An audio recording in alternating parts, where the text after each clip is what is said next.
El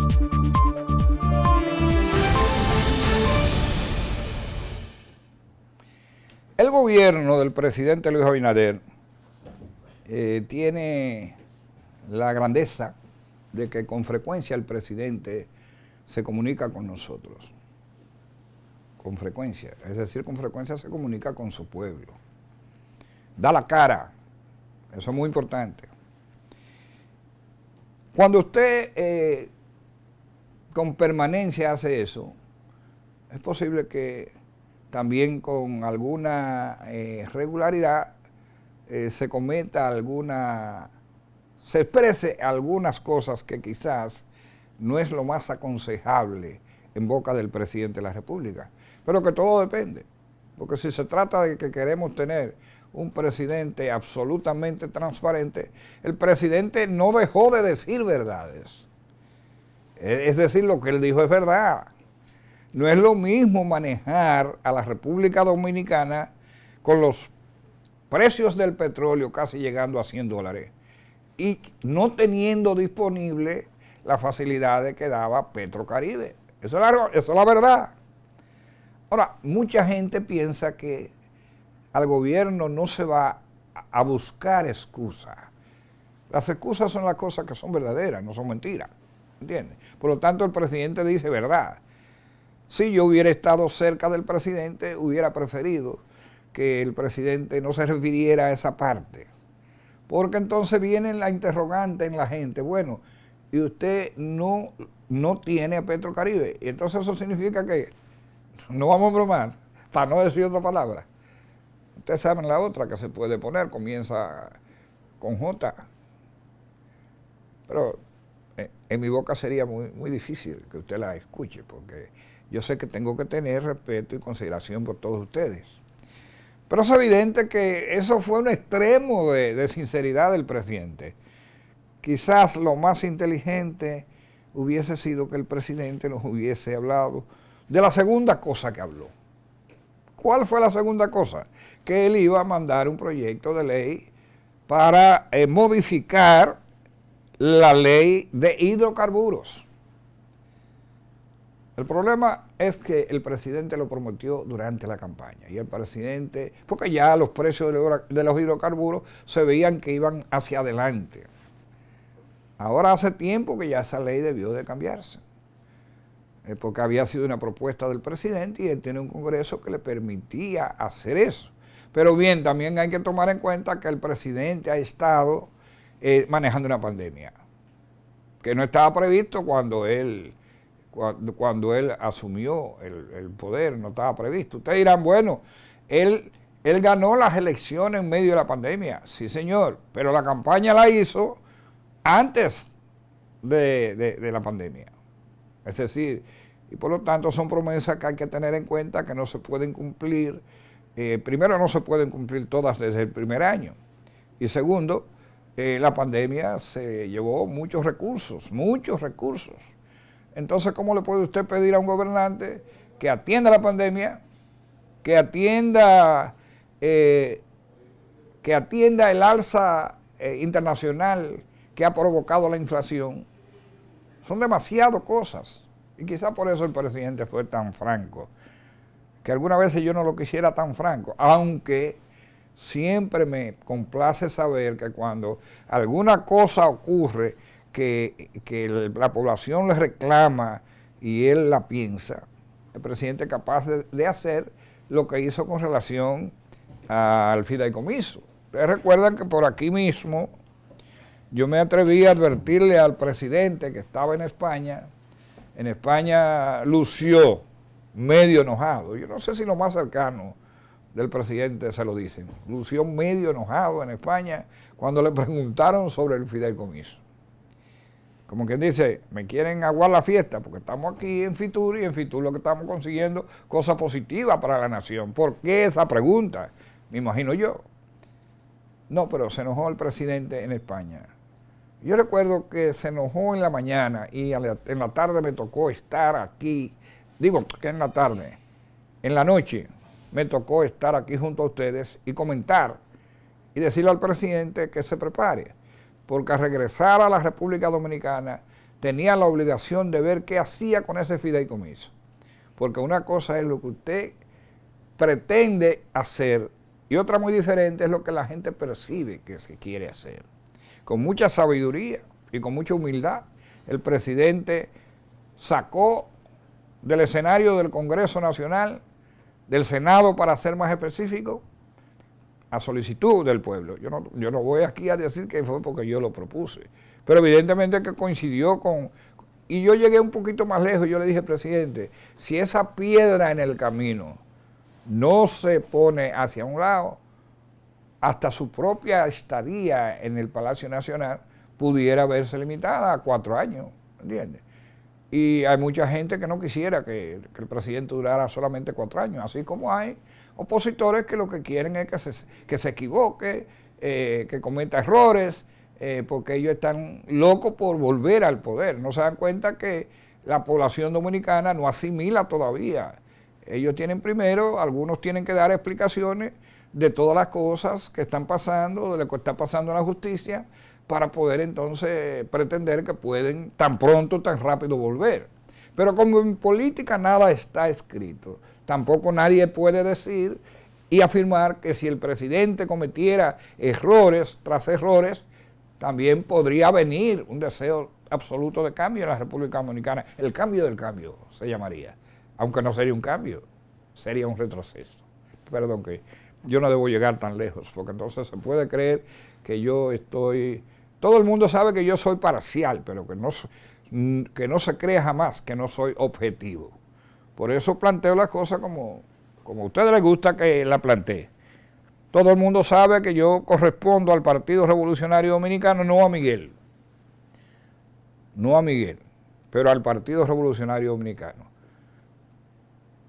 ¿Eso qué es lo que quiere decir eso? Bueno, que yo pienso que el PRD es una institución, Miguel es un hombre que dirige una institución. Yo tengo mucho cariño personal, mucho respeto personal, pero como presidente del PRD, lo he dicho muchas veces, fracasó hace mucho tiempo. Por lo tanto, nadie puede pretender que yo voy a decir una cosa por otra, pero no voy a estar tampoco pretendiendo desconocer las labores que en el plano de la gerencia de Estado ha hecho Miguel Vargas Maldonado. ¿Entiendes? Usted puede tener diferencia con él, pero en las posiciones que él ha estado, ha hecho trabajos que pueden considerarse como buenos. Entonces, dentro de ese marco de accionar y de comunicar que tengo yo, cada vez que algunas veces me preguntan si es que yo soy del PRM, si es que yo no creo que el presidente hace nada que no debiera hacer. Y yo le digo, yo no soy del PRM, yo soy del PRD, pero yo fui partidario de la alianza con el PRM para que Luis llegara al poder. Se impuso la línea de Miguel, pero una buena parte de los PRDistas, es más, los PRDistas que creían en el cambio fueron más que lo que se opusieron al cambio. Eso es muy fácil para medirlo. El PRD tenía 6 puntos en el área electoral y de los 6, 3.8 se fueron con Luis y con el PRD solamente 2.2 de 6 puntos.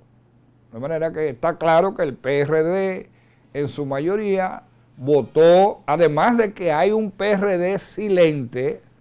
Un PRD silente significa que no milita en el PRD ni tampoco milita en el PRM.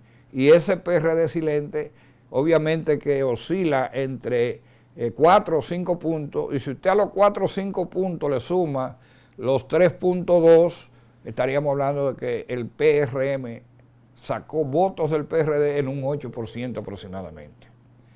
¿Qué es lo que significa con eso? Bueno, que ciertamente yo soy parcial. No puedo decir que no. Pero Dios me libre de no ser objetivo, porque a la hora de comunicar, yo no puedo venir con el traje blanco de mi organización. No, yo tengo que venir con el traje del pueblo y sencillamente decirle las cosas desde mi humilde criterio, que no significa que yo tenga siempre la verdad, pero trato de decir la cosa con el punto de equilibrio necesario para poder... Y así como dije que felicitaba al presidente Luis Abinader por lo del metro, por la continuidad del Estado, por lo de mandar el proyecto de modificación de la ley de hidrocarburos, así como lo felicité por eso, también tengo que decir que el presidente Luis Abinader, a mi juicio, a mi humilde criterio, no debió de incluir en su discurso el asunto de Petrocaribe, porque cuando se está en el gobierno no es para procurar y buscar justificaciones. Él pudo haber dicho ahí exactamente esto. Tengo la misma preocupación que ustedes. Sé que la cosa se está poniendo casi imposible en términos de transporte en la República Dominicana y sé también que las alzas del petróleo provocan inflación en casi todos los escenarios. Pero voy a hacer todo lo que tenga que hacer para posibilitar que eso no afecte tan grandemente como obviamente podría afectar, porque tengo en la mano un proyecto de ley que lo voy a enviar al Congreso Nacional, proyecto que prometí en la campaña y que no había podido cumplir por las razones que todos ustedes saben. Tomás, pero es que tú quieres dictarle el discurso al presidente. No. Lo que pasa es que yo sí sé que cualquier cosita en la que el presidente pueda equivocarse es aprovechada por los enemigos. Enemigos no es correcto, los adversarios políticos del presidente. Entonces usted ve también gente, yo siempre he dicho que para usted hablar, no solamente tiene que tener un espacio en un canal o tener un espacio en la radio, yo creo que también tiene que tener una trayectoria. Es decir, si usted va a defender una cosa es porque usted hizo lo mismo cuando le tocó. Pero si usted hizo una manera diferente, no se ve muy bien que usted venga a querer enmendarle la plana a un gobierno en cosas en las que usted falló. De manera que los opositores, si quieren tener credibilidad, tienen que tratar de actuar consecuentemente. De manera que, por ejemplo, mi buen amigo César Cedeño se destapó con que el presidente Luis Abinader es el padre de la titulación. Yo creo, mi hermano César Cedeño, que si hubo un padre de la titulación, primero no hay ningún padre de la titulación. Segundo, si hubiera algún padre de la titulación que ahora se está haciendo definitiva, se hizo en el gobierno de Hipólito Mejía. Y no por eso yo lo llamo el padre. Ni siquiera por el hecho cierto de que yo fui el instrumento de esa política. Porque todos los títulos que ustedes ven que se están entregando tuvieron su origen en la gestión de Tomás Hernández Alberto. Más de 200,000 títulos entregados entre el Instituto Agrario Dominicano, el CEA y Bienes Nacionales. Por lo tanto, si tuviésemos que hablar de titulación, de ese movimiento que ha posibilitado que tanta gente reciba sus títulos, tenemos que decir con certeza que eso comenzó en el gobierno de Hipólito Mejía y no por eso es el padre. Después llegó el gobierno de Leonel y le cuento la historia que Leonel quiso borrar de la faz de la tierra los títulos que fueron entregados por mí. O sea, se le ocurrió que como que yo me había pasado de los límites de mis funciones al entregar títulos provisionales, algo así fue el comentario. Hizo un decreto. Suerte que un amigo le dijo, presidente, con todo el respeto, así me lo contaron.